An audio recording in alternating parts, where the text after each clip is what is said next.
কবি জীবনানন্দ দাশের মা কুসুম কুমারী দাস। তিনিও একজন কবি ছিলেন, যা আমরা অনেকেই জানি না। বহুমুখী প্রতিভাময়ী কুসুম কুমারী দাস। আমাদের দেশে হবে সেই ছেলে কবে, কথায় না বড় হয়ে কাজে বড় হবে।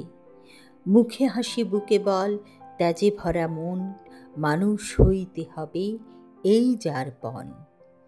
বিখ্যাত এই কবিতার কবি কুসুম কুমারী দাস।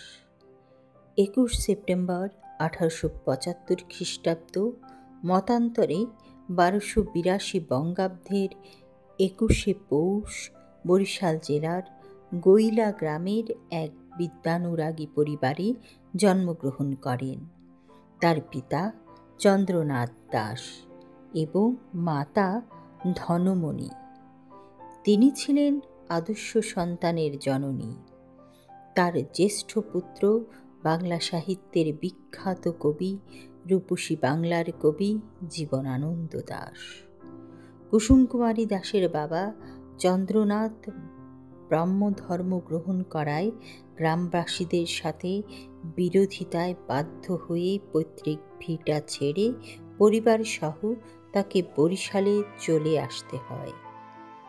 কুসুম কুমারী দাস বাংলা সাহিত্যের অন্যতম এই কবি। তিনি খুব বেশি লেখালেখি করতে পারেননি, কিন্তু যেটুকু রেখে গেছেন তাতে তার প্রতিভার ছাপ সুস্পষ্ট। তার রচিত আদর্শ ছেলে, যার প্রথম চরণ আমাদের দেশে হবে সেই ছেলে কবে, বিভিন্ন পাঠ্যপুস্তকে অন্তর্ভুক্ত করার জন্য সর্বাধিক পরিচিত। ছোটবেলা থেকেই একটি পারিবারিক পরিমণ্ডল পেয়েছিলেন তিনি। বরিশাল ব্রাহ্ম সমাজ দ্বারা পরিবেষ্টিত মেয়েদের হাই স্কুলে তিনি 4র্থ শ্রেণী পর্যন্ত পড়েন।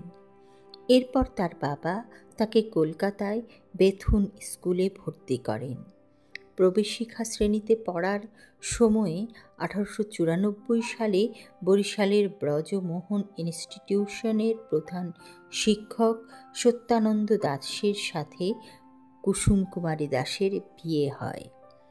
19 বছর বয়সে পতি গৃহে এসে স্বামী সত্যানন্দ দাশের অনুপ্রেরণায় কুসুম কুমারী সাহিত্য চর্চা চালিয়ে যান।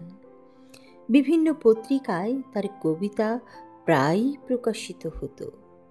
এছাড়া তার স্বদেশী যুগের কবিতা, দেশ বিভাগের ফলে আর্ত জনগণের দুর্দশার কাহিনী সম্বলিত কবিতা, সামাজিক ঘটনা নিয়ে অনেক লেখা উল্লেখযোগ্য।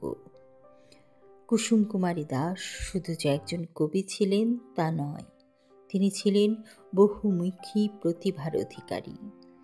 নিপুণভাবে গৃহকর্ম সম্পূর্ণ করার পাশাপাশি তিনি বিভিন্ন সমাজ কল্যাণমূলক কাজ করতেন। বহু বছর তিনি বরিশাল ব্রাহ্মিকা সমাজের আচার্যের কাজ করেছেন। বরিশালের বহুবিধ সমাজ সেবামূলক প্রতিষ্ঠানের সঙ্গে যুক্ত ছিলেন। তিনি বরিশাল অঞ্চলের বিভিন্ন মহিলাকে স্বাবলম্বী হতে এবং মাথা উঁচু করে বেঁচে থাকতে শিখিয়েছেন। জন্মসূত্রেই লেখার ক্ষমতা পেয়েছিলেন কুসুম কুমারী দাস, তেমনি পেয়েছিলেন তার সুযোগ্য পুত্র জীবনানন্দ দাস। তিনি বিভিন্ন গ্রন্থ রচনা করেন, কবিতা, প্রবন্ধ এবং দৈনন্দিন দিনলিপি। এসব লেখায় তার মূল শিয়ানা সহজেই চোখে পড়ে। তার কবিতায় বারবার এসেছে ধর্ম, নীতিবোধ, দেশাত্মবোধের কথা। নারীত্বের আদর্শ নামে এক প্রবন্ধ প্রতিযোগিতায় কুসুম কুমারী স্বর্ণপদকে ভূষিত হন। 1948 খ্রিস্টাব্দের 25শে ডিসেম্বর কলিকাতার রাসবিহারী অ্যাভিনিউর বাড়িতে তার মৃত্যু হয়। গুণী এই কবির স্মৃতির প্রতি গভীর শ্রদ্ধা জানাই। কণ্ঠে ফজিলাতুন্নেসা শাওন।